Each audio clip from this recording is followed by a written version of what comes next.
So we are being currently told that the narrative of women being in premenopause years suggests that they are estrogen deficient and that we need to go on to a hormone replacement such as estrogen in order to replace the estrogen we lose. Now, unless you have actually been tested to see what your estrogen levels are, you should not be going on any kind of synthetic estrogen without having a test first. So I would love to hear from anyone who has been tested to see what the estrogen levels are, because as we get older, we still create a small amount of estrogen within our ovaries, but the major part of estrogen is made in our fat cells as well as our adrenals. So the more fat we have, the more estrogen we have, because estrogen loves fat cells.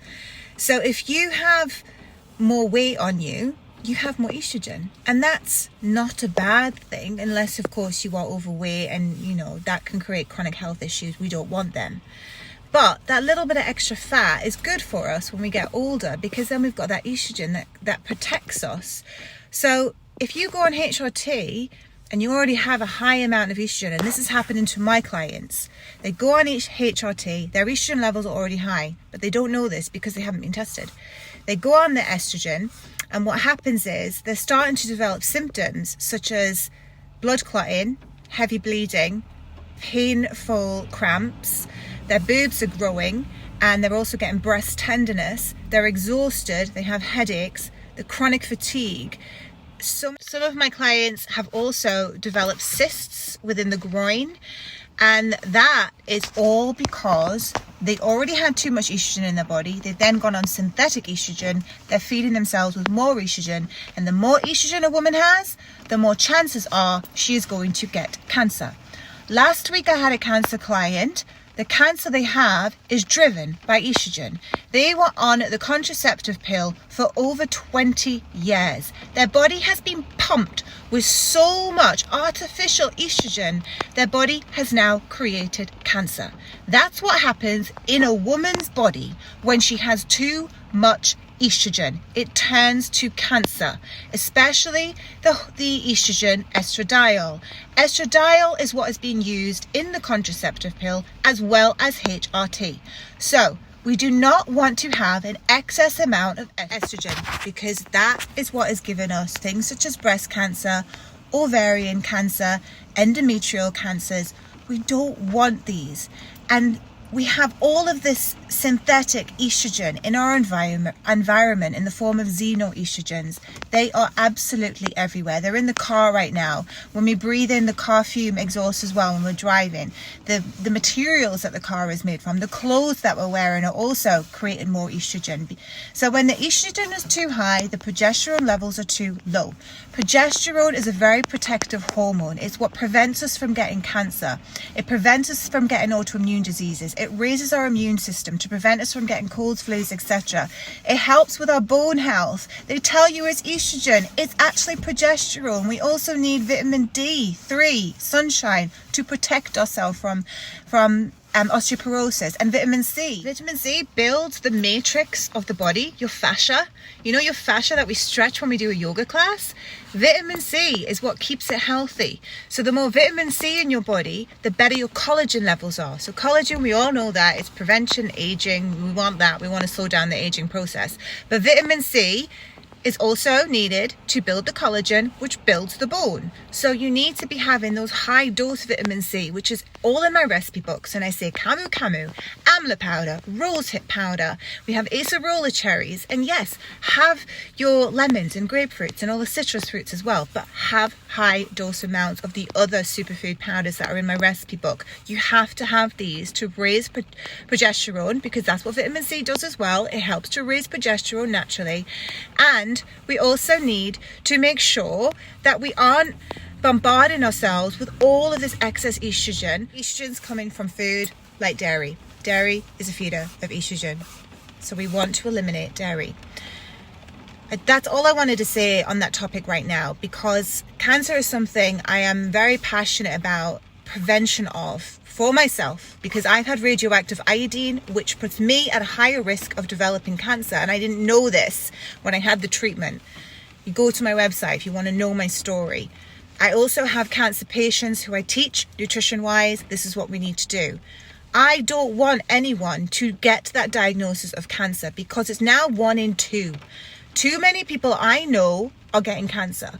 We need to know where it's coming from. It's coming from synthetic hormones. It's coming from xenoestrogens. It's coming from heavy metals. You know where they come from. And also because we aren't detoxifying them we aren't getting these out of our system fast enough. So it's building up in our body, and eventually it turns to cancer. There's too many toxins. So if you want to learn more about that, I made a video about how to fight cancer naturally. If you want to watch that, it's on my YouTube channel. And you can also read my books if you want to learn more about what I do, what I teach. I do teach about gut health, because gut health is such an important part of eliminating those bad estrogens.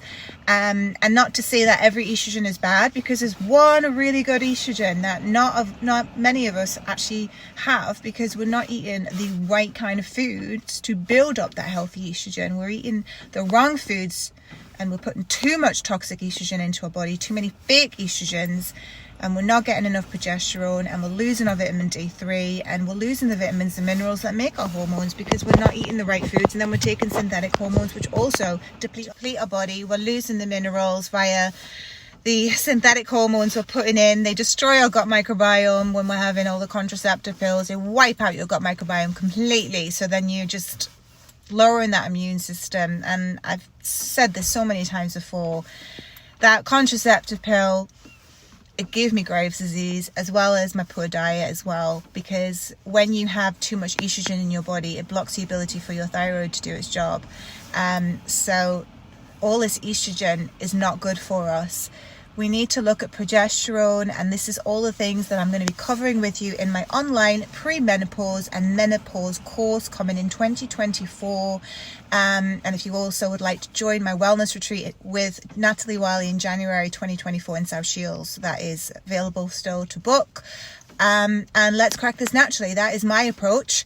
You can have your approach. Just be aware of the risks. That's what I want to make you aware of. And for those ladies who have tried HRT and it's not worked for them, well, I'm offering a different road for you guys, because there is a better way. We can do this naturally, and your symptoms shouldn't be there. And that's another thing. Hormonal symptoms are a sign of an imbalance in the body, and it doesn't mean we need to go and get synthetic hormones to rebalance the body. It means we need to reset our body naturally via our diet, via our gut health, via our liver health, also through the lymphatic system, managing our stress better, taking steps to do this the right way, rather than just depending on a synthetic hormone, when really that's just going to not get to the root cause and not actually heal us, and we are then making ourselves dependent on a medication, and that's not what I want for people. I also don't want you to get cancer. That is the ultimate thing here, because nobody wants to get that diagnosis, and I definitely don't want to have my clients in tears because they're terrified to die, and that's what I deal with. So this is why I'm doing it for people. I'm doing it to help, and yeah, I just go to my website, DaniJacksonHealthEmpowerment.com, to learn more about me, read my books. You can follow me on Instagram at Holistic Dani Gut Health as well, if you don't already, because I'm on there more than I am on TikTok. I'm very busy. I do a lot of work for people, and I teach. So follow me over there, and just have an open mind. Stay open-minded.